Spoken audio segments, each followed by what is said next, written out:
Olá pessoas, bem-vindos e bem-vindas ao Vives. Eu sou a Vivi Maurei e nesse podcast compartilho algumas reflexões sobre livros, filmes e séries, cultura pop, tudo que não consigo colocar no Substack. Além de falar um pouco sobre a vida como imigrante brasileira vivendo em Portugal.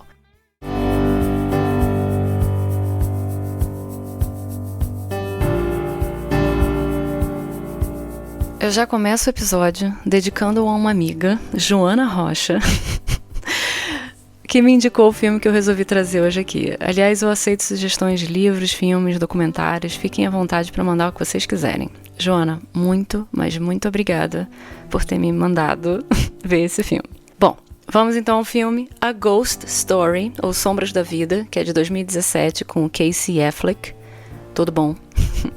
Vale reforçar que a ideia aqui não é dizer se o filme é bom ou ruim, se eu gostei, se eu não gostei, mas sim o que ele me fez refletir, sentir e obcecar. Para começar, essa é uma obra profundamente simbólica e filosófica, está carregada de metáforas sobre tempo, memória, apego, transitoriedade, e me fez pensar em muitas coisas de mim mesma, de costumes, hábitos, relação com a vida, com o tempo e principalmente com o outro. Quem não viu ainda e quiser voltar aqui no podcast depois de assistir, eu recomendo, porque eu vou acabar falando de algumas coisas que podem estragar a experiência aí de vocês que ainda não viram. O foco da história é em Casey Affleck, que depois de morrer ele permanece na casa onde ele vivia com a esposa. Só pela sinopse acho que a gente já pensa em muitos temas: solidão, apego, perda. O fantasma, que aparentemente parece preso à casa onde ele morava, é um símbolo de apego, mas não necessariamente ao espaço físico, como a gente vai ver ao longo do filme, e sim emocional. É com a história, com as memórias e principalmente com a relação que eles tinham que ele tem dificuldade de largar, porque é o que o definia.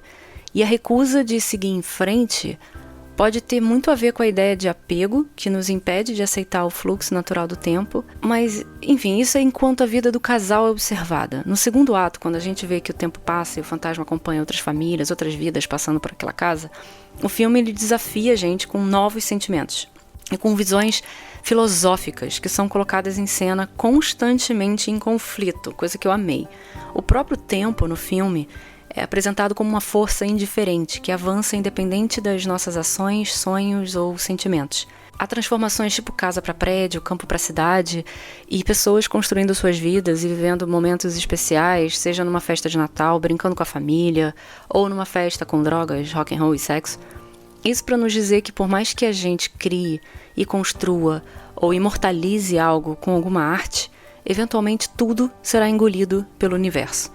Aliás, tem uma cena numa festa que um cara monologa sobre isso, sobre nada fazer sentido, já que o mundo e tudo mais vai acabar, o que é fenomenal. Essa cena realmente é muito boa. E essa é uma perspectiva total, nihilista. Mas muito sabiamente, o filme equilibra essa visão nihilista com momentos belos e de significado pessoal que quebra o pensamento nihilista. Para mim, essa festa traz um ponto que é crucial, que é a ideia de que tudo no universo pode parecer fútil a longo prazo. O mesmo que se reflete na casa demolida, na morte dos camponeses, fazendeiros, ou na do próprio protagonista, e na substituição constante de histórias humanas por novas. Mas isso não diminui o significado imediato e pessoal das nossas ações. E, no fim, o filme sugere que o significado está nos pequenos gestos, nas conexões e na arte de deixar algo para trás. Ok, a casa é destruída, as vidas acabam, mas as ações existiram e tiveram seu valor no momento em que deviam importar. Entende?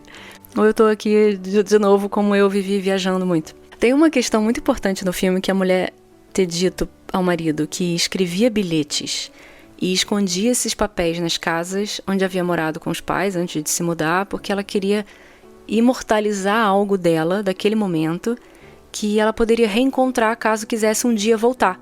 Mas aí quando ele pergunta pra ela, mas você já voltou? E ela diz que não, nunca voltou porque nunca precisou. Ela compreende a transitoriedade, mas ainda assim encontra valor em deixar pedaços de si mesma para trás. E essas mensagens não são para os outros, são para ela mesma, um lembrete da sua passagem, como um eco no tempo. Olha que mensagem linda, pelo menos da forma como eu interpretei. Quando ela vende a casa, o fantasma ele vê quando a esposa escreve um bilhete, uma dessas mensagens que ela costumava fazer, e o esconde na parede antes de pintar por cima. E ao longo de todo o filme, né, de todo o tempo depois disso, ele tenta ficar cavucando lá a parede para encontrar esse bilhete. Porque talvez esse pedaço de papel encapsule uma verdade, um momento, ou algo que ele acredita ser essencial para continuar ou partir. Porque talvez seja a última ligação com algo que importa para ele. Isso vale da interpretação de cada um, eu acho. O mais curioso foi que isso tudo me fez lembrar de uma coisa que eu faço, que, enfim, uma coisa minha. Tem momentos com os amigos, família, ou comigo mesma, viajando, que eu fotografo na mente como uma âncora desse momento. Assim, toda vez que eu estou numa fase de transformação difícil, turbulenta, eu posso visitar na minha mente esse momento âncora, lembrar de quem eu sou e, de certa forma, me fortalecer para o presente.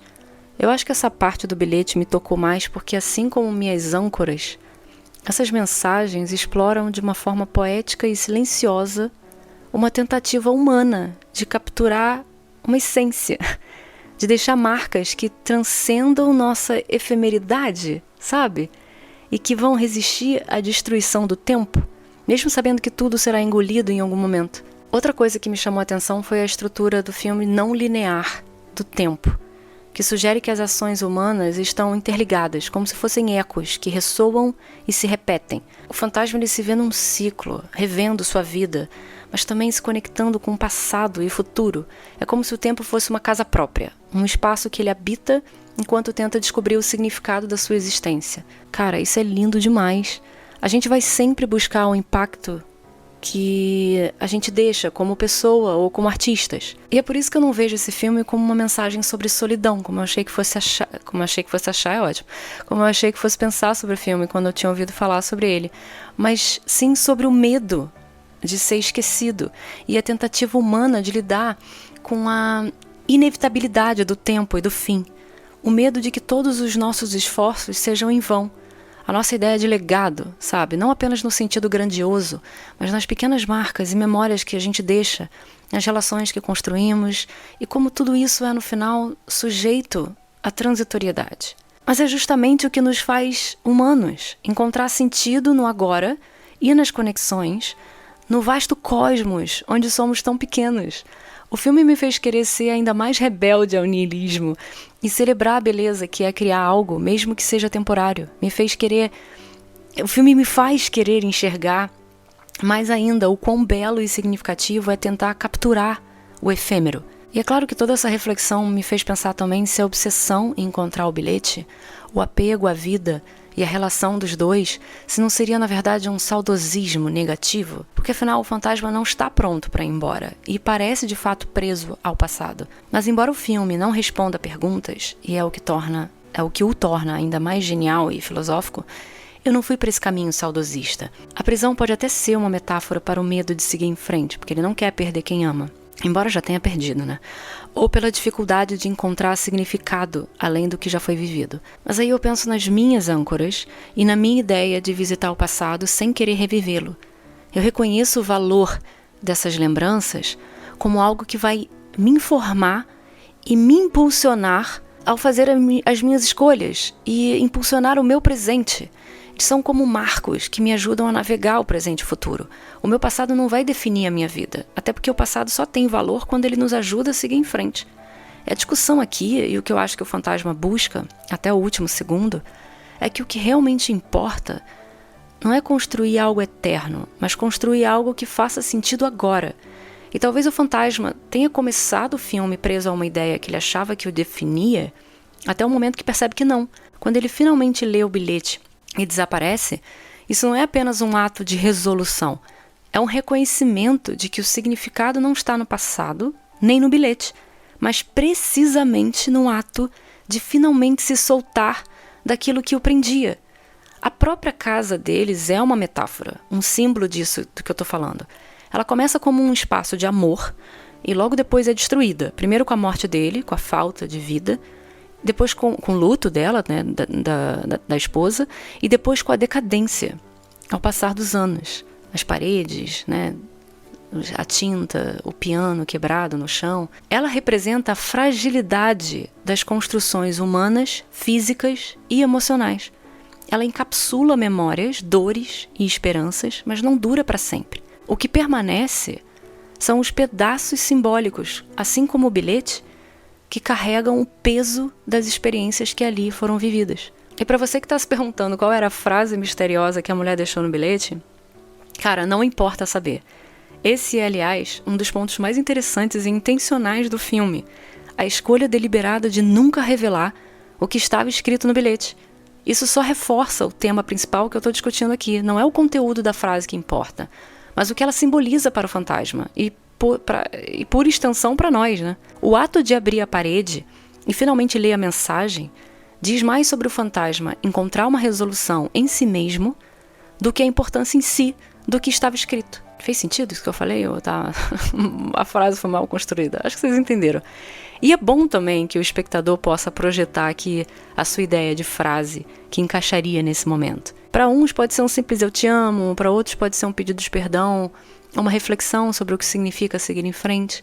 É um pouco daquela velha história de que o importante mesmo é o processo, a jornada, e não o destino. É o ato de alcançar, nesse caso o desejo universal de encontrar um sentido.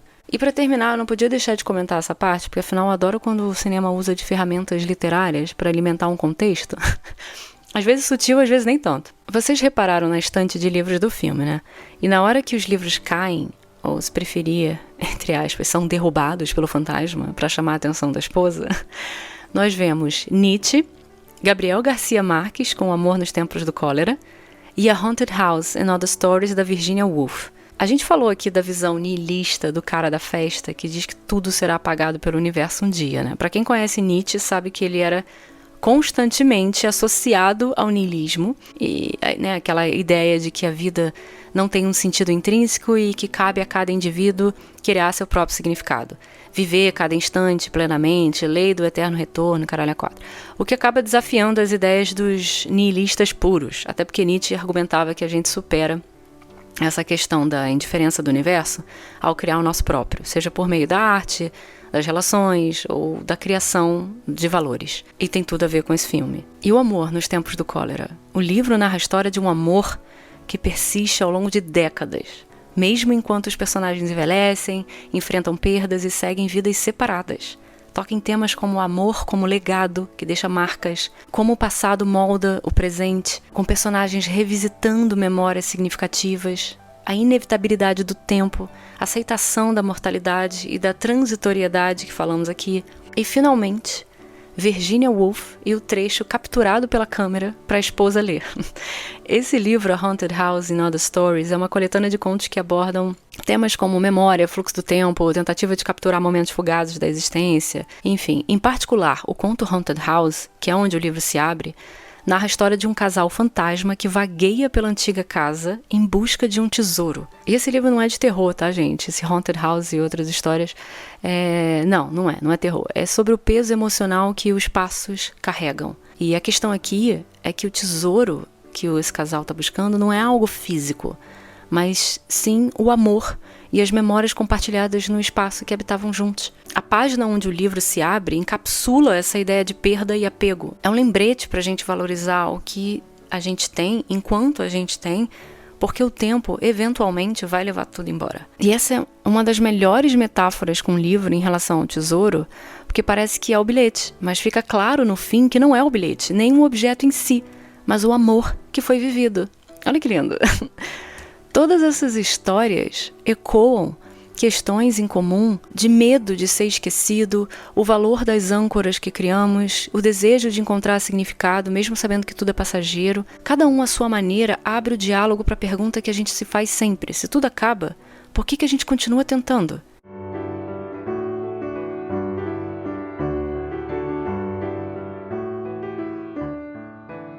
Talvez, meus caros e minhas caras, porque como nos livros e nesse filme, o significado não está no destino final, mas no ato de amar, criar e lembrar, mesmo sabendo que tudo, eventualmente, será engolido pelo tempo. O que vocês acham disso tudo? Até o próximo episódio.